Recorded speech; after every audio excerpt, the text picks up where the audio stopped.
솔로몬 왕이 성전을 건축했습니다. 그리고 그 성전을 하나님께 봉헌하는 내용이 열왕기상 8장입니다.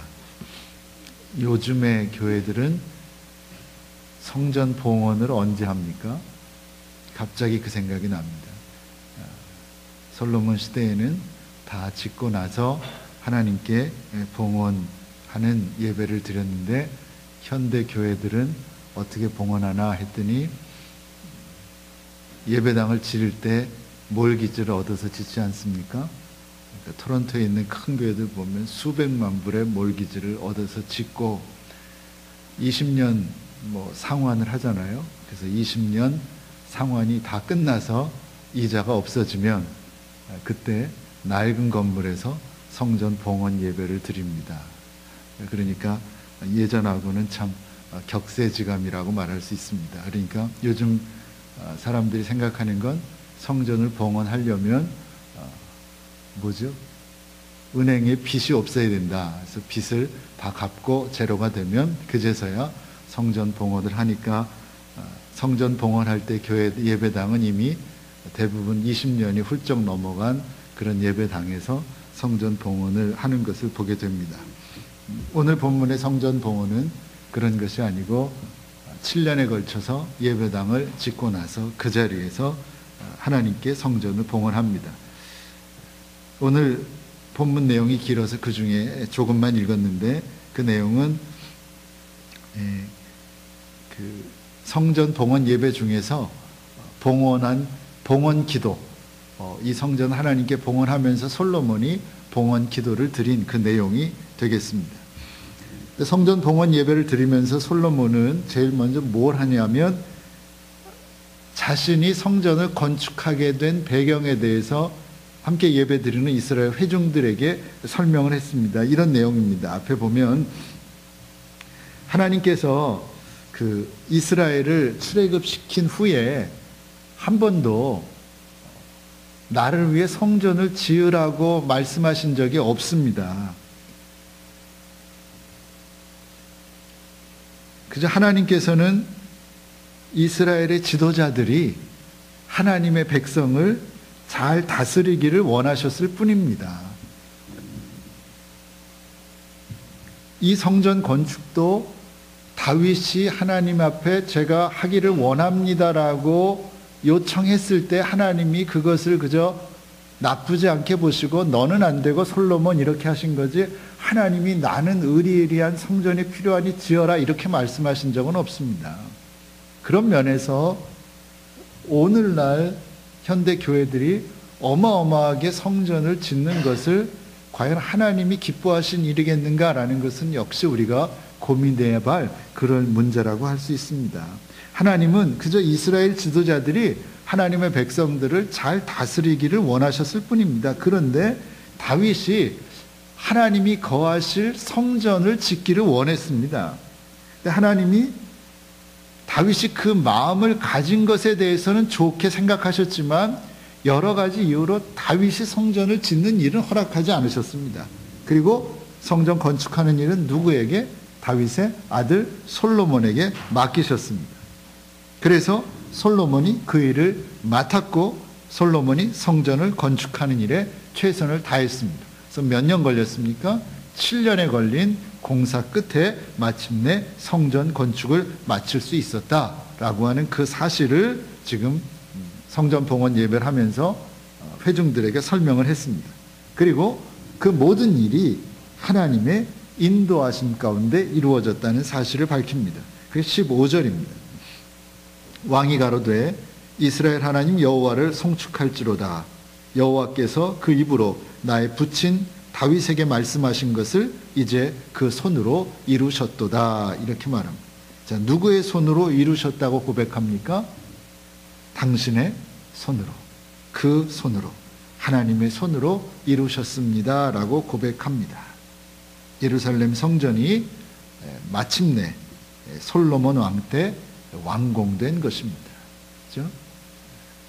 옮겨 다니는 하나님의 성전 성막이었는데 이제는 옮겨 다니지 않는 건물로서 지어졌다라는 겁니다.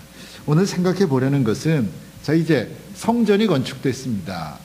이스라엘 백성들을 위한 성전이 예루살렘에 건축됐습니다. 그 의미가 무엇일까요? 자, 이스라엘 백성들은 자신들은 구별된 백성이다, 즉 선민이다 라는 자긍심과 자부심을 가지고 살았습니다. 그 근거가 무엇이죠? 이스라엘 백성들이 자기들은 구별된 백성이다, 선택받은 백성이다 라고 하는 자긍심을 갖고 있었는데, 그 근거가 무엇입니까? 그것은 믿음입니다. 어떤 믿음이냐면 하나님께서 자기들과 함께 하신다, 하나님께서는 분명히 이스라엘과 함께 한다라고 하는 그 믿음입니다. 근데 모세 시대만 놓고 보더라도 이스라엘 백성들에게 하나님께서 자신들과 함께 하신다고 믿을 수 있게 만들어주신 사건이 여러 번 있는 것을 우리는 발견할 수 있습니다. 어떤 사건들이 있습니까? 제일 먼저 애굽에서 나올 때 있었던 유월절 사건을 기억할 수 있습니다. 하나님께서 애굽에 있는 모든 장자를 치셨습니다. 사람뿐만 아니라 가축의 첫 번째 난 것도 다 치셨습니다. 그런데 이스라엘 백성들과 그들의 가축은 전혀 다치지 않고 무사했습니다. 하나님께서 이스라엘과 함께 하신다는 사실을 분명하게 보여주신 것입니다. 그렇게 출애굽한 후에는 홍해를 가르고 바다를 육지같이 건너게 해 주셨습니다. 40년 광야 생활 동안에는 만나와 메추라기를 주셨습니다. 물이 없을 때에는 반석에서 물이 나오게 하셨습니다. 낮에는 구름 기둥으로, 밤에는 불 기둥으로 그들을 인도하시기도 하고 그들을 보호하시기도 했습니다. 다 무슨 의미입니까? 내가 너희와 함께한다, 너희와 함께한다는 사실을 보여주신 겁니다. 그런데 그럼에도 불구하고 이스라엘 백성들은 하나님이 함께하신다는 사실을 망각하고 살았습니다. 그리고 하나님 앞에서 우상을 숭배하는 삶을 살았습니다. 하나님께 불순종하는 삶을 살았습니다. 그러니까 결국 이스라엘 백성들은 하나님께서 그들의 역사 가운데 구체적으로 함께 하시며 구원을 베풀어 주시는 분임을 보고 느끼고 체험하면서도 그들은 항상 잊고 살았다는 말씀입니다. 자, 그런 상황에서 이제 솔로몬이 예루살렘 성전을 건축하고 하나님께 봉헌을 합니다. 그러면 예루살렘 성전이 가지는 의미는 무엇입니까? 성전의 의미는 무엇입니까? 지금도 마찬가지입니다. 이 성전의 의미는 무엇입니까? 이 성전은 하나님 임재의 상징입니다. 상징입니다. 하나님이 여기에 계시다는 것을 상징하는 것입니다. 그러니까 예루살렘 성전은 끊임없이 하나님을 의심하고 끊임없이 하나님의 함께하심을 망각하는 이스라엘 백성들에게 이제 하나님은 이 성전에 계시고 하나님은 너희들과 함께하고 계신다는 사실을 확신하게 만드는 역할을 감당했다라는 겁니다.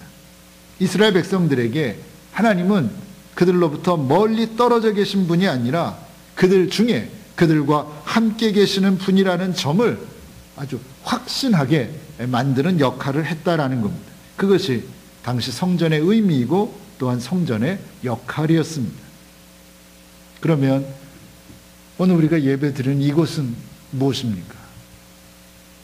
오늘 본문의 표현대로 바로 이곳이 성전입니다. 성전의 의미가 무엇입니까? 성전의 의미가 뭐죠? 하나님 임재의 상징, 하나님이 여기 계시다는 상징입니다. 하나님께서 우리와 함께 계시고 하나님께서 우리의 찬송과 우리의 기도를 들어주시는 장소라는 의미입니다. 물론 하나님께서는 이 성전에만 갇혀 계시는 분은 결코 아닙니다. 하나님은 인간이 아닙니다. 그래서 하나님은 무소부재하십니다. 어디든지 계실 수 있습니다. 어디에든 계십니다. 무소부재하신 전능하신 하나님이십니다. 그러나 그럼에도 불구하고 이 성전이 갖는 의미는 분명하다라는 겁니다. 이 성전은 하나님께서 특별히 구별해서 거룩하다고 지정해 주신 것입니다.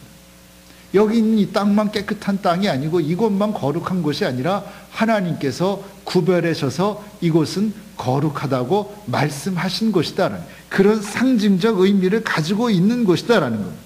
그렇기 때문에 예배 드리는 시간, 구별된 성스러운 시간인 것이고, 예배 드리는 장소, 구별된 성스러운 장소인 것입니다.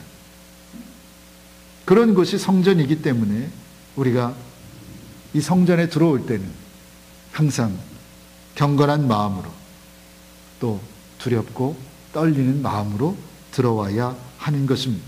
그리고 그런 마음으로 이 성전에 들어올 때 우리는 다른 어떤 곳에서보다 더 강력하게 하나님의 임재를 느끼고 체험할 수 있는 것입니다.